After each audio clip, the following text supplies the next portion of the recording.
Israel ದೇಶ ಒಂದು ಖಚಿತ ಮಾಹಿತಿಯ ಮೇರೆಗೆ ಒಂದು ಪ್ರಿಸೈಸ್ ದಾಳಿಯನ್ನ ಮಾಡಿದೆ. ಈ ದಾಳಿಯಲ್ಲಿ ಇರಾನ್ನ ಅತ್ಯಂತ ಬಲಿಷ್ಠ ಶಕ್ತಿಶಾಲಿ ಭದ್ರತಾ ಲೀಡರ್ ಎಲಿಮಿನೇಟ್ ಆಗಿದ್ದಾನೆ. ಅವನೊಬ್ಬನೇ ಅಲ್ಲದೆ ಅವನ ಫ್ಯಾಮಿಲಿ ಪ್ಲಸ್ ಅವ್ರ ಬಾಡಿ ಗಾರ್ಡ್ಸ್ ಕೂಡ ಈ ಒಂದು ದಾಳಿಯಲ್ಲಿ ಎಲಿಮಿನೇಟ್ ಆಗಿದ್ದಾರೆ.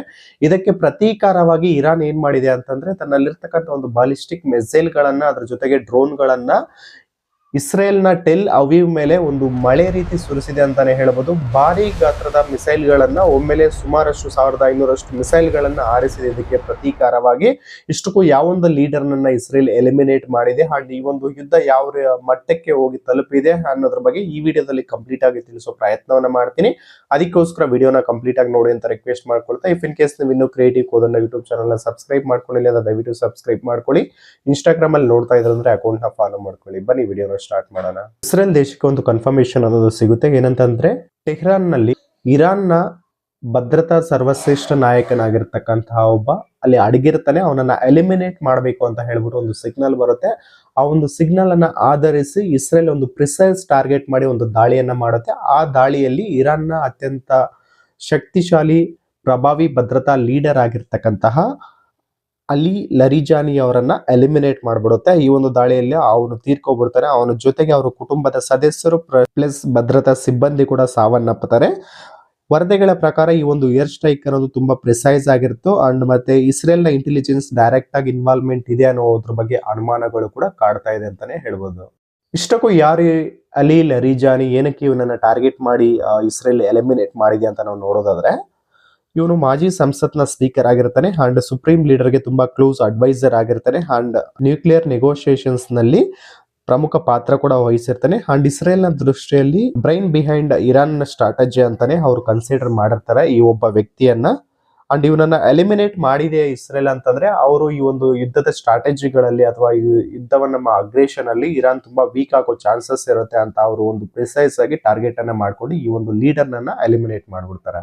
ಇಸ್ರೇಲ್ ಮಾಡಿರ್ತಕ್ಕಂಥ ದಾಳಿಯಲ್ಲಿ ಈ ಒಬ್ಬ ಭದ್ರತಾ ಲೀಡರ್ ಒಬ್ಬನೇ ಎಲಿಮಿನೇಟ್ ಆಗಿಲ್ಲ. ಇದ್ರ ಜೊತೆಗೆ ಅವರು ಒಂದು ದೊಡ್ಡ ದಾಳಿಯನ್ನೇ ಮಾಡಿದ್ರೆ ಆ ದಾಳಿಯಲ್ಲಿ ಇಸ್ರೇಲ್ ಅನ್ನೋದು ಕೆಲವು ಸ್ಟ್ರಾಟಜಿಕ್ ಟಾರ್ಗೆಟ್ ಗಳ ಮೇಲೆ ಅಟ್ಯಾಕ್ ಮಾಡಿದೆ. ಮಿಲಿಟರಿ ಬೇಸ್ ಗಳಾಗಿರ್ಬೋದು, ಅದಲ್ಲದೆ ಇಂಟೆಲಿಜೆನ್ಸ್ ನೆಟ್ವರ್ಕ್ ಇರತಕ್ಕಂಥ ಕೆಲವೊಂದು ಲೊಕೇಶನ್ ಗಳನ್ನ ಅಂಡ್ ಟಾಪ್ ಕಮಾಂಡರ್ ಗಳನ್ನ ಒಂದು ಟಾರ್ಗೆಟ್ ಮಾಡ್ಕೊಂಡು ಒಂದು ಪ್ರಿಸೈಸ್ ಅಟ್ಯಾಕ್ ಅನ್ನ ಮಾಡಿ ಆ ಒಂದು ನೆಟ್ವರ್ಕ್ ಇರತಕ್ಕಂಥ ಏರಿಯಾಗಳಲ್ಲಿ ಕೂಡ ಅವರು ಈ ಒಂದು ಅಟ್ಯಾಕ್ ಅನ್ನ ಮಾಡಿದ್ದಾರೆ. ಅಂಡ್ ಕೆಲವೊಂದು ಲೀಡರ್ಗಳ ಸಣ್ಣ ಪುಟ್ಟ ಲೀಡರ್ಗಳು ಕೂಡ ಈ ಒಂದು ಅಟ್ಯಾಕ್ ಅಲ್ಲಿ ಎಲಿಮಿನೇಟ್ ಆಗಿದ್ದಾರೆ ಅಂತಾನೆ ಹೇಳ್ಬೋದು.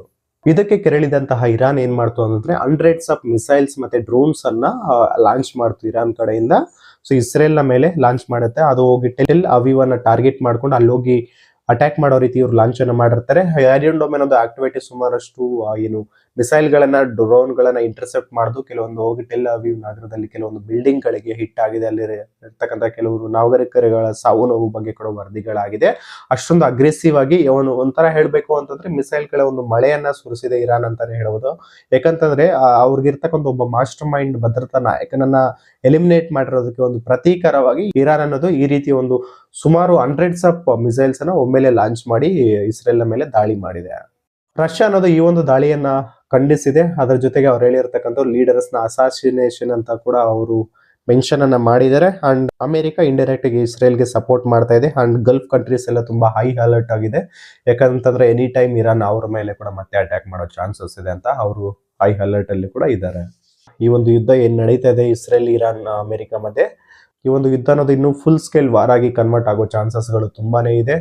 ಅದಷ್ಟೇ ಅಲ್ಲದೆ ಈಗ ಆಲ್ಮೋಸ್ಟ್ ಜಲಸಂಧಿ ಮೇಲೆ ಏನು ಟ್ರಂಪ್ ಹೋಗ್ಬಿಟ್ಟು ಒಂದು B2 ಬಾಂಬರ್ಗಳನ್ನ ತಗೊಂಡೋಗಿ ಅಲ್ಲಿ ಹಾಕಿದ್ದಾರೆ ಅನ್ನೋದ್ರ ಬಗ್ಗೆ ವರದಿಗಳು ಕೂಡ ಆಗ್ತಾ ಇದಾವೆ. ಅಂಡ್ ಅಮೆರಿಕದ ಅಧ್ಯಕ್ಷ ಟ್ರಂಪ್ ಏನು ಯುರೋಪಿಯನ್ ಕಂಟ್ರೀಸ್ಗೆ ಏನು ತಮ್ಮ ವಾರ್ಶಿಪ್ ಗಳನ್ನ ಕಳಿಸ್ಕೊಡಿ ಆರ್ಮೋಸ್ ಸ್ಟ್ರೈಟ್ ಆಫ್ ಆರ್ಮೋಸ್ಗೆ ಅಲ್ಲಿರ್ತಕ್ಕಂಥ ಒಂದು ಶಿಪ್ ಗಳನ್ನ ಎಸ್ಕರ್ಟ್ ಮಾಡ್ಲಿಕ್ಕೆ ಅಂತ ಏನು ಹೇಳಿದ್ರೆ ಅವರೆಲ್ಲರೂ ಅದನ್ನ ತಿರಸ್ಕರಿಸಿದ್ರೆ ಈಗ ಒಬ್ಬಂಟಿಯಾಗಿ ನಿಂತಿದೆ ಅಮೆರಿಕ ಅಂತಾನೆ ಹೇಳ್ಬೋದು. ಅದ್ರ ಜೊತೆಗೆ ಇರಾನ್ ಈಗ ಮಾಡಿರ್ತಕ್ಕಂತಹ ಒಂದು ಮಿಸೈಲ್ ರೈನ್ ಬಗ್ಗೆ ಕೂಡ ತುಂಬಾ ಭಯಭೀತರನ್ನಾಗಿ ಮಾಡಿಸುವಂತೆ ಮಾಡಿದೆ ಇಸ್ರೇಲ್ ಮತ್ತೆ ಅಮೆರಿಕಾಗಂತಾನೆ ಹೇಳ್ಬೋದು.